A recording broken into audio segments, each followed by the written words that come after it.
నమస్తే, నేను మీ వాస లక్ష్మణ. మిత్రరా, ఈ వీడియోను యావత్ పద్మశాలి సమాజానికే కాకుండా యావత్తు బీసీ సమాజానికి షేర్ చేయని మిత్రరా. ఎందుకంటే తెలంగాణ ప్రభుత్వం ఇటు పద్మశాలి సమాజాన్నే కాదు, యావత్తు బీసీ సమాజాన్ని మోసం చేసేందుకు అతిపెద్ద కుట్రకు తెరలైపోయింది. ఆ కుట్ర పేరే కార్పొరేషన్ల ఏర్పాటు. ఈరోజు మధ్యాహ్నం నుంచి వెళ్ళి మరి ముఖ్యంగా పద్మశాలి వాట్సాప్ గ్రూపుల్లో ఒక మెసేజ్ వైరల్ అవుతుంది. పద్మశాలి కార్పొరేషన్ ఏర్పాటు చేసిన ముఖ్యమంత్రి గారికి ధన్యవాదాలు, ఇట్లు పద్మశాలి కుల బాంధవులని అనుకున్న తర్వాత వెంటనే ఇమ్మీడియట్లీ నాకు తెలిసిన సీఎం ఆఫీసులు, నాకు తెలిసిన మిత్రులకు, ఇటు సెక్రటరీలో ఉన్నటువంటి నాకు తెలిసిన మిత్రులకు, ముఖ్యమంత్రి గారికి దగ్గర ఉన్న నాకు తెలిసిన మిత్రులందరికీ కూడా ఫోన్ చేసిన తెలుసుకుందామని. వాసా లక్ష్మణ నోరుంది కదా అని చెప్పి ఇష్టానుసారంగా మాట్లాడు, ఒక వాస్తవాన్ని మాత్రమే చెబుతాడు. సమాజం మోసపోవద్దనేదే మా ఆలోచన, మా ఆవేదన. ఒకటే సమాధానం అందరికీ ఫోన్ చేస్తే, అన్న ఇది సీఎంఓ నుంచి వెళ్ళి అఫీషియల్గా అనౌన్స్ కాలేదు, ముఖ్యమంత్రి గారు అఫీషియల్గా ప్రకటించలేదు, ఇది ఒక రాయి వేసిండ్లు అంతే. ఎందుకు వేసిండ్లు రాయి? ఎన్నికలు రాబోతున్నాయి. ఇక్కడ మనం విషయంలోకి వెళ్ళే ముందు ఇంకొక విషయం మాట్లాడుకుందాం. ఇట్లా తెలంగాణ రాష్ట్రంలో అసెంబ్లీ ఎన్నికలు వచ్చే సమయంలో అప్పటి రాష్ట్ర ముఖ్యమంత్రి కల్వకుంట్ల చంద్రశేఖరరావు గారు బీసీ కులాలకు ఒక ఎరవేషన్లు, బీసీ బంధు బీసీల కులాలందరికీ కూడా ₹1,00,000 ప్రతి పంటకు ప్రవేశపెట్టినారు. అప్పుడు కూడా మేము చెప్పినాం, కేసీఆర్ గారు మోసం చేస్తున్నారండి, మోసపోవద్దు, ఎన్నికలు వస్తున్నాయి, ఎన్నికలు కూడా వస్తుందని చెప్పినాం. అయినా వినకుండా మనోళ్ళు జీరాక్సులు అవి ఇవి పట్టుకొని ఫైల్ ఇచ్చిండ్రు. ఎన్నికల కూడా వచ్చింది, కీలకతం దుకాణం బంధం. ఇప్పుడు గత తెలంగాణ ప్రభుత్వం బతుకమ్మ సీరియల్ ఇచ్చిన తర్వాత ఇస్తూ వచ్చింది. ఈ కాంగ్రెస్ ప్రభుత్వం వచ్చిన తర్వాత బతుకమ్మ చీరలు రాకపోవడం వల్ల ఈరోజు సిరిసిల్లలో తడక శ్రీనివాస్ అని ఒక నేత కార్మికుడు చనిపోయాడు. ఒక కార్మికుడిని ఆదుకోలేదు తెలంగాణ ప్రభుత్వం. యావత్ బీసీ సమాజానికి కార్పొరేషన్ ఎట్లా ఏర్పాటు చేస్తుంది? లాజిక్ ఆలోచించక్కర్లే. ఏ పద్మశాలీలు బీసీలు మోసపోయేందుకు పుట్టినలా? అటు సిరిసిల్ల నేత కార్మికులు మాకు బతుకమ్మ చీరలు ఇవ్వండి, మేము పని చేసుకుని బతుకుతాము, మాకు ఉచితాలు వద్దు, మాకు పని కల్పించడంటే పనివ్వని ప్రభుత్వము, పని కల్పించని ప్రభుత్వము ఇటు యావత్ బీసీ సమాజానికి, యావత్ బీసీ కులాలందరికీ కార్పొరేషన్ ఏర్పాటు చేస్తామంటే ఎట్లా నమ్ముదామండి? ఇది అఫీషియల్గా కాదు, ఒక రాయి మాత్రం వేసిండు.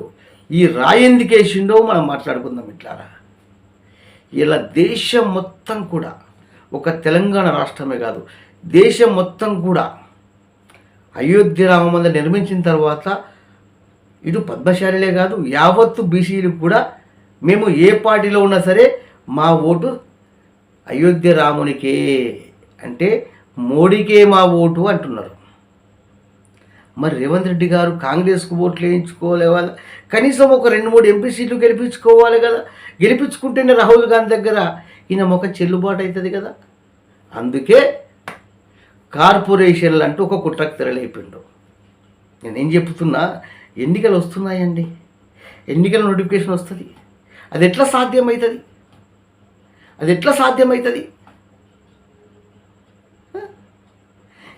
ఇచ్చిన ఈ పథకాలకు ఇప్పుడు రేవంత్ రెడ్డి గారు ముఖ్యమంత్రి కాకముందు ఇగో కాంగ్రెస్ ప్రభుత్వం వస్తే 6 గ్యారంటీలు అన్నారు. 6 గ్యారంటీలు అమలు కాలేదు. ఆ అమలు చేయడానికి డబ్బే లేదు, ప్రభుత్వం దగ్గర ఖజానా లేదు. ఇక కొత్త పథకాలకు ఎక్కడ తాగుంటుంది?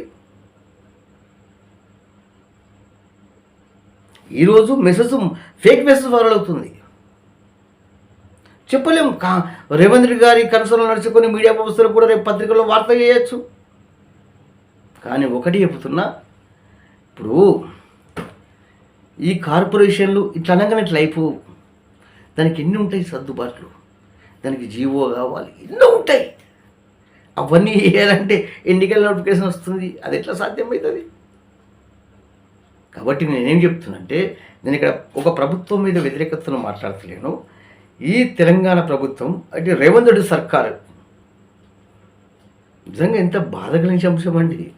నేను ఏమంటున్నా, బీసీ సమాజమా, పద్మశాలి సమాజమా, మనం మోసపోయేందుకే పుట్టినామా అనయ్యా? ఈ అగ్రవర్ణ పాలకులు మోసం చేస్తారు, మనం మోసపోయేందుకు పుట్టినామా? ఆ వాట్సాప్లో ఏ ముఖ్యమంత్రి గారికి ధన్యవాదాలు, ముఖ్యమంత్రి గారికి ధన్యవాదాలు అని వైరల్ అవుతూనే ఉన్నాయి.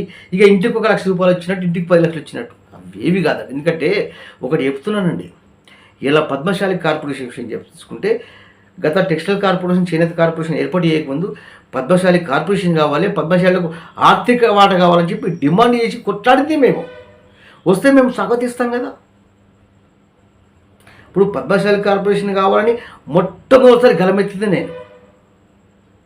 పద్మశాలికి ఆర్థిక వాటా కావాలని మొట్టమొదటిసారి గలమెత్తింది మేము. వస్తే మేము స్వాగతిస్తాం కదా, కానీ మోసపోయేందుకు సిద్ధంగా లేము. కాబట్టి నేను చెప్తున్నానంటే, దయచేసి పద్మశాలిలు కావచ్చు, బీసీలు కావచ్చు, ఎవ్వరూ మోసపోవద్దు. రేవంత్ రెడ్డి గారు ఈ కార్పొరేషన్ అనేది పచ్చి మోసము. నేను బల్లగుద్ది చెప్తున్నా, ఇవి సాధ్యం కానే కావు. 6 పథకాలు అమలు కాలేదు అంటే ఇప్పుడు ఏంటంటే, నేను మళ్ళీ చెప్తున్నా, ఏంటంటే ఇప్పుడు ఏమైందంటే యావత్తు అంటే తెలంగాణ రాష్ట్రం మొత్తంలో అందరికీ ఒక ఫిక్స్ అయిపోయింది. ఎప్పుడైతే అయోధ్య రామ మందిరం నిర్మాణం అయిపోయిందో, ఇంకా మోడీ గారు కొన్ని ఆర్టికల్స్కి సంబంధించిన మెసేజ్లు వస్తున్నాయి, రాగానే అందరూ ఫిక్స్ అయిపోయిండ్రు. మేము ఏ జెండా పట్టుకున్నా సరే దేశం కోసం మేము బీజేపీకి ఓటేస్తామని ఫిక్స్ అయిపోయిండ్రు.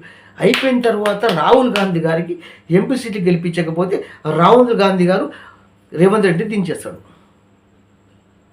కాబట్టి ఇది కుట్రనండి, దయచేసి ఎవరు నమ్మద్దు. వాస్తవానికి నేను సీఎంఓకు, ఇటు సెక్రటరీ నాకు తెలిసినప్పుడు చాలామందికి ఫోన్ చేస్తే, అన్న ఒక 2 రోజులు ఆగండి, 2 రోజుల దాకా పెదవి ఇప్పకండి అని చెప్పిండ్రు.